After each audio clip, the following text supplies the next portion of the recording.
there are places where the law doesn't reach.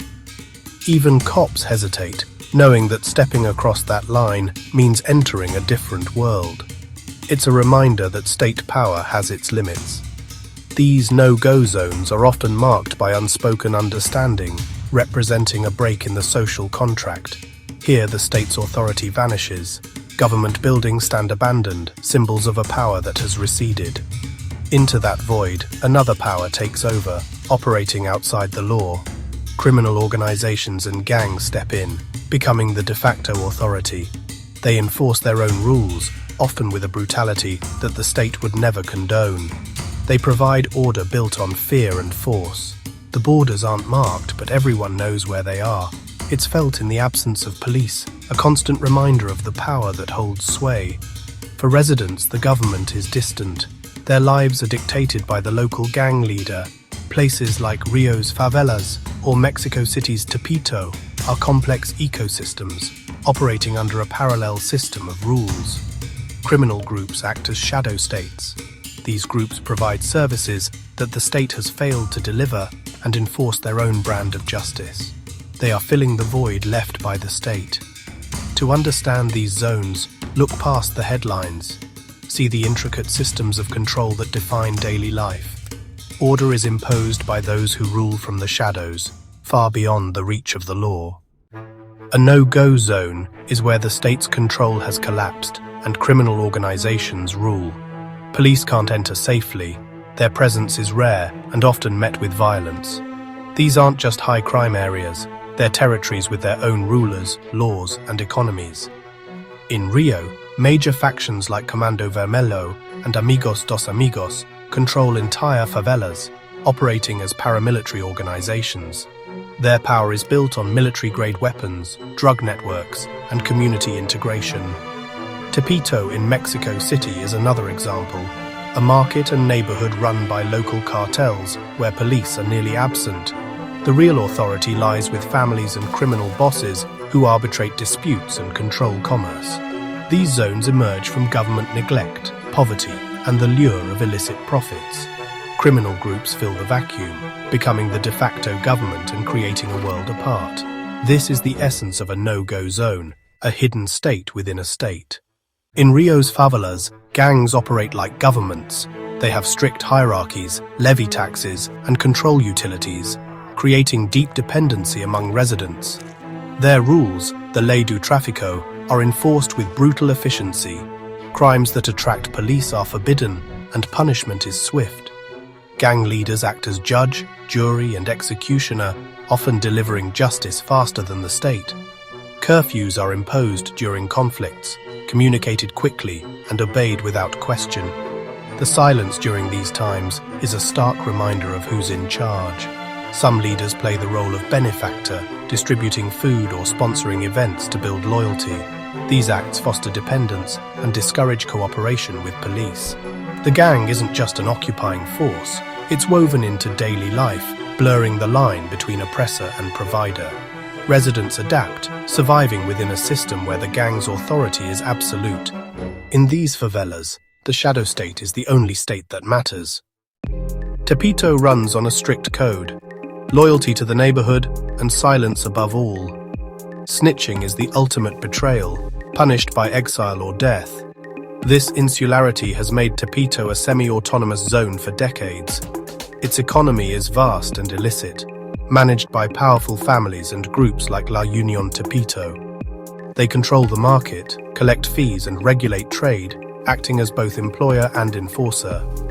Disputes are settled internally, often by cartel leaders, with violence as the final word. Residents rarely call police. Doing so is both dangerous and taboo. Life here is a balance of pride, fear, and pragmatism. Community and danger coexist. Festivals and family are central, but the cartel's watchful eye is ever present.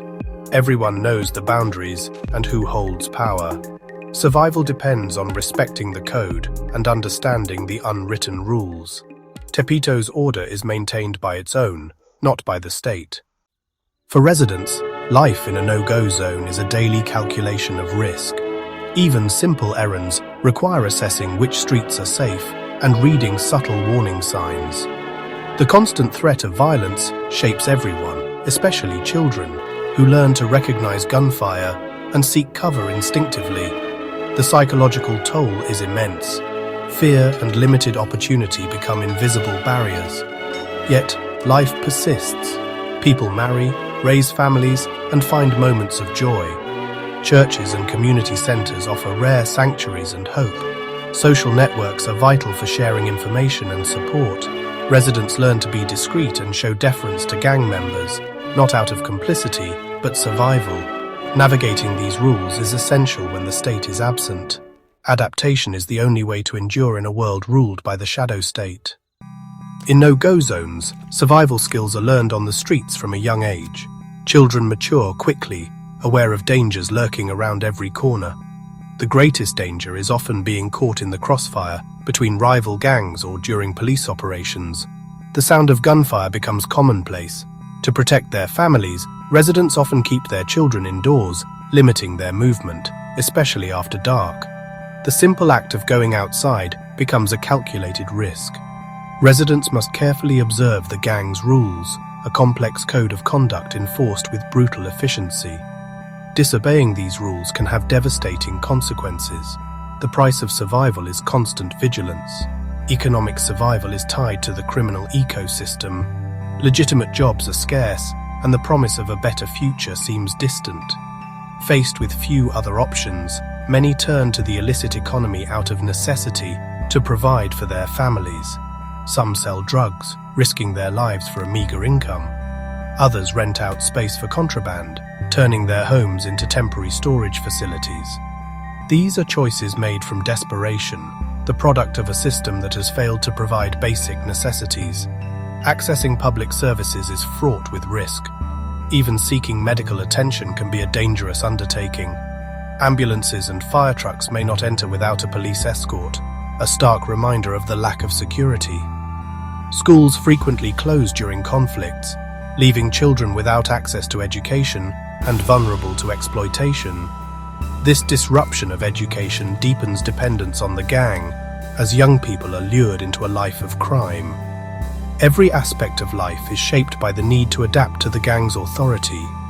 In these zones, survival means constant vigilance and an unwavering commitment to protecting oneself and one's family. Journalist, off camera. Can you describe daily life here? Local resident. Every day is a calculation of risk. We survive by understanding the environment. Hope is rare, but we hold on to it. Journalist, off camera. Who do you turn to for help? Community leader. We rely on each other and sometimes on local fixers who know the rules. Without them, it would be impossible to navigate the dangers here. Journalist, off camera. What are the risks for outsiders? Local resident. You have to negotiate with the right people. Respect and understanding are crucial. Journalist, off camera. How do you protect your identity? Community leader. Anonymity is a lifeline. We stay with people we trust. Journalist, off camera. What stories do you wish the world could see? Local resident.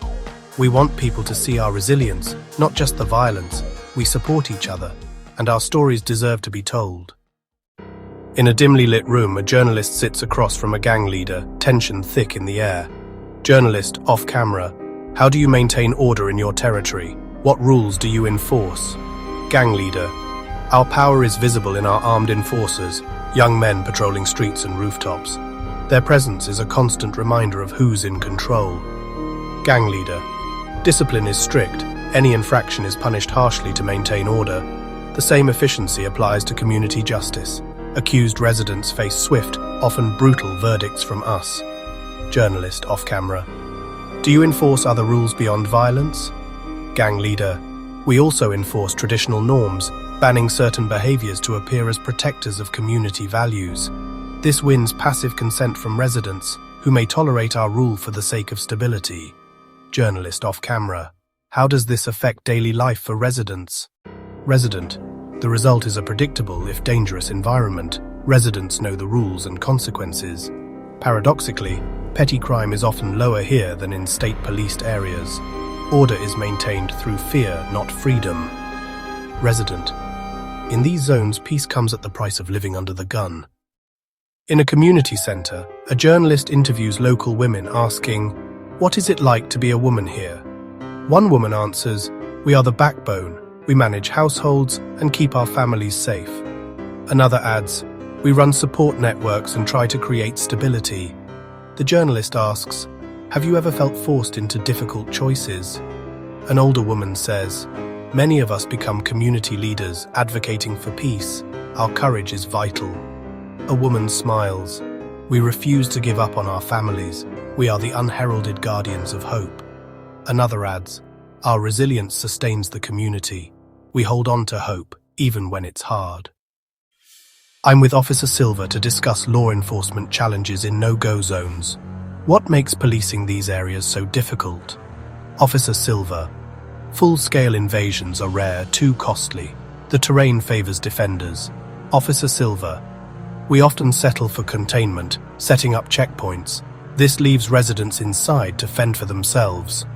Journalist, I'm also joined by Maria, a local resident. How does this strategy affect your daily life?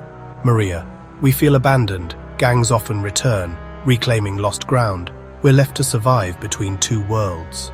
Officer Silver, real solutions require more than force. We need investment in education and healthcare.